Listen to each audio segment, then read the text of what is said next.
And you're gonna do the same at this next cone. So you're bringing his shoulders around. He might have, there you go, good.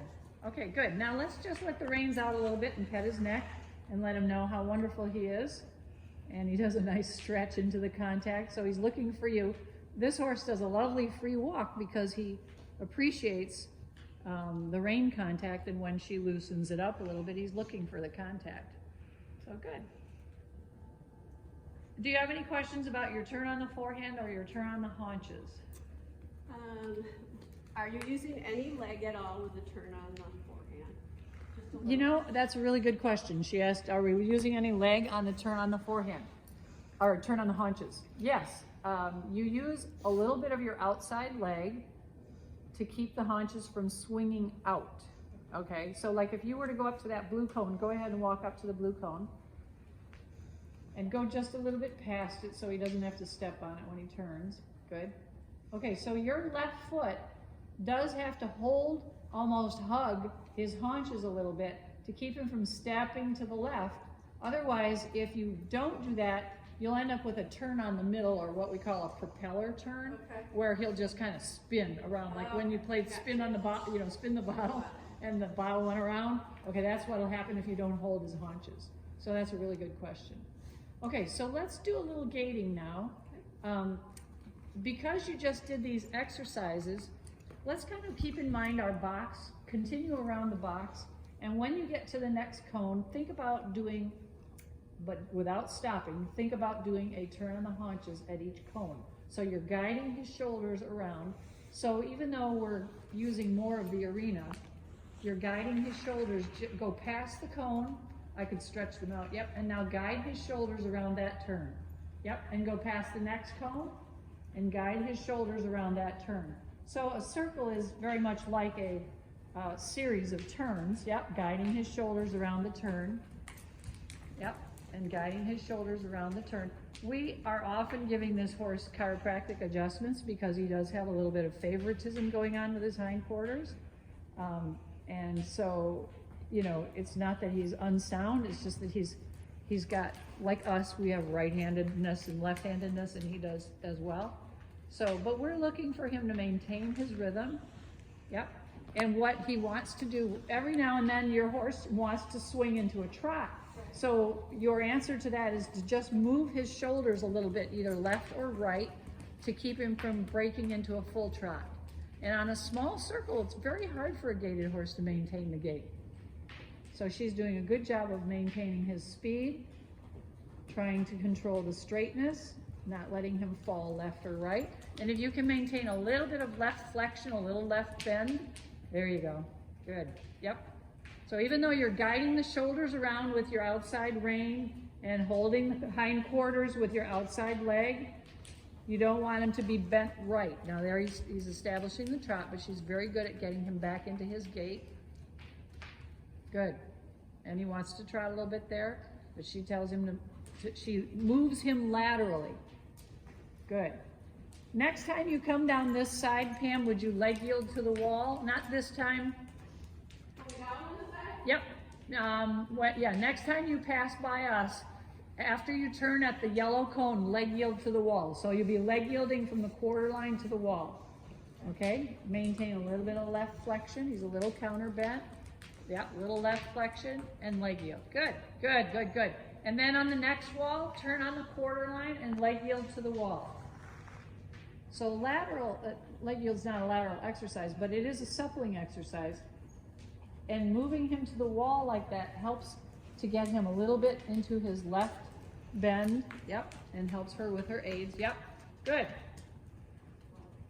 Yep, slow the speed. So now he tends to want to swap out, you know, going faster because you're doing something different. So slow him down. There you go. Yep. And ask for the left bend. And slowly go to the wall. Good. Next time on your leg yield, take a little more time to get there. Okay? Yep. So by the time you get down here to extra, you're on the wall. Yeah. Okay, good. Good. And he's trying to exchange all kinds of ideas for you, right? Could we lope? Could we do something different? And you're doing a good, there, nice, good, good. Yep. And then go ahead and walk and pet him.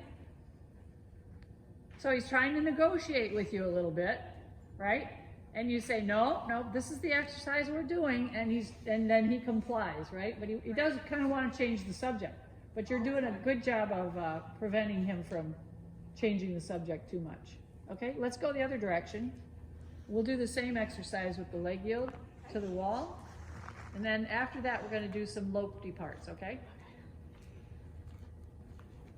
So when you're doing your warming up, thinking about your leg yielding exercise, maintain a little right flexion, a little right bend through the middle. Yeah, good. And then don't let him con you into thinking that this has to be fast. A lot of gaited horses can fool you, and pretty soon there you are, zipping around the arena. Good.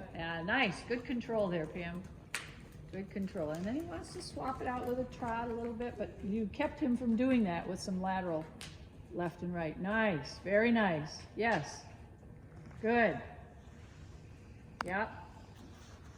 And then he says, couldn't we lope? And you say, no, not yet. We're not loping yet. Good. Stay a little more centered in your saddle, a little bit more tip to your right. You're tipping a little bit left. Yep. Stay centered over the middle of his back. Good. Yeah. Yep, and don't let him hurry. Yeah. Oh yeah, it's a fine line, isn't it? Always. Yeah.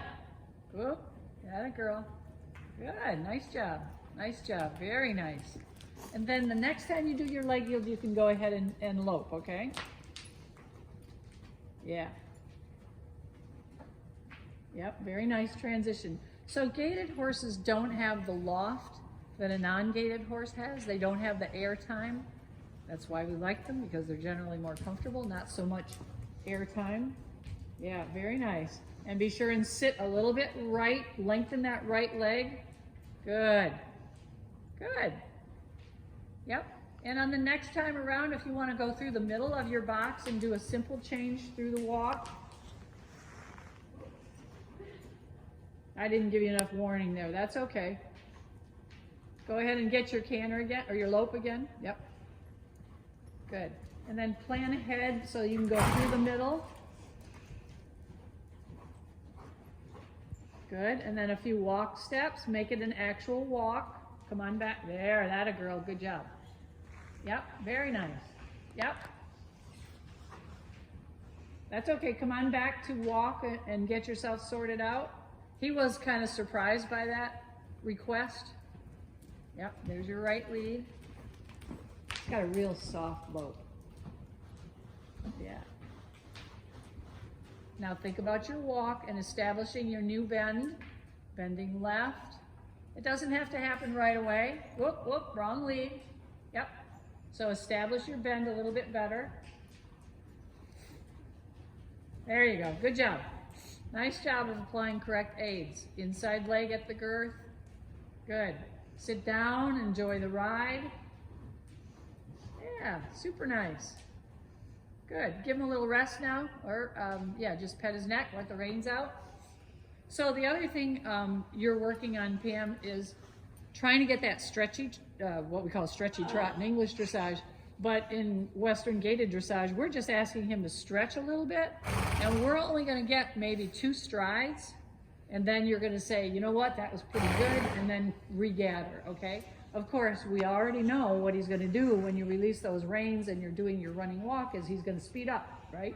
So you have to kind of in your mind think about, okay, no, this is going to be slow, we're not speeding up, let's try that, okay? So go ahead, we'll just do a minute of that or two and see where that goes. Okay.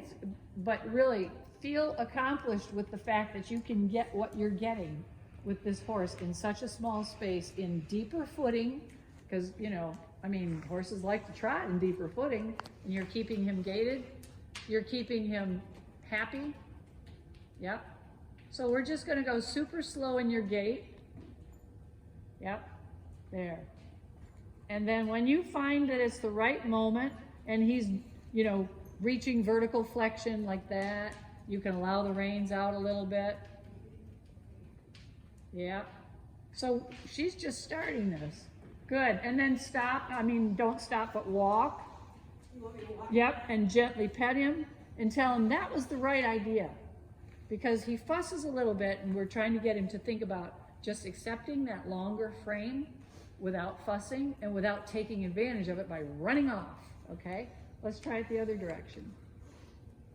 So this is a process. This is one of the hardest movements for gaited horses to do. And she's teaching it to him.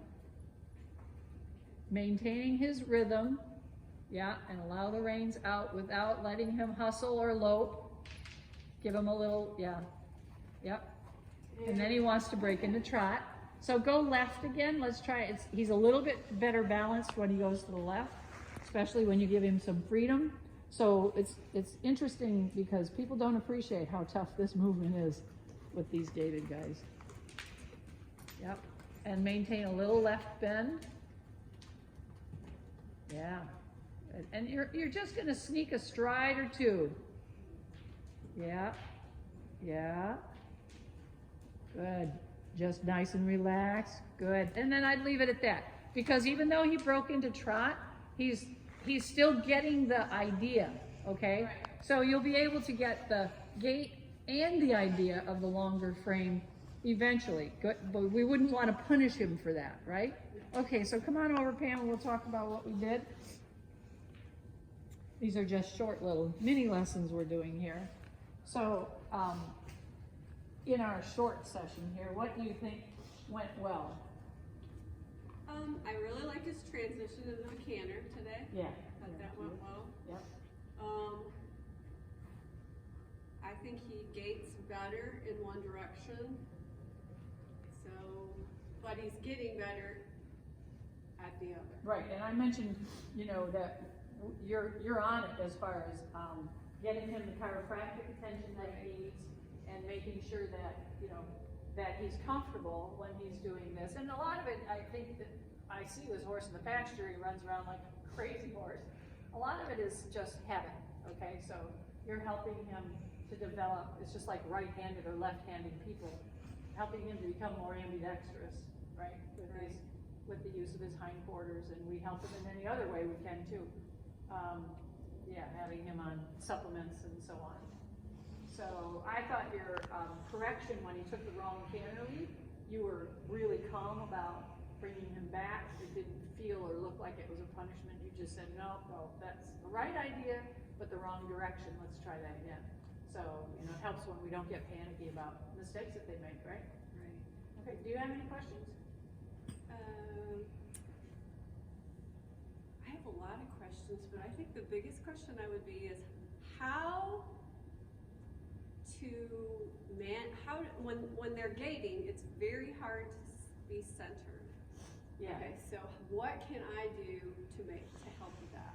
So one of the things that I remember when I'm riding a gaited horse is to keep my hips relaxed and to go with the horse and not to tense on my part. Okay. Either direction.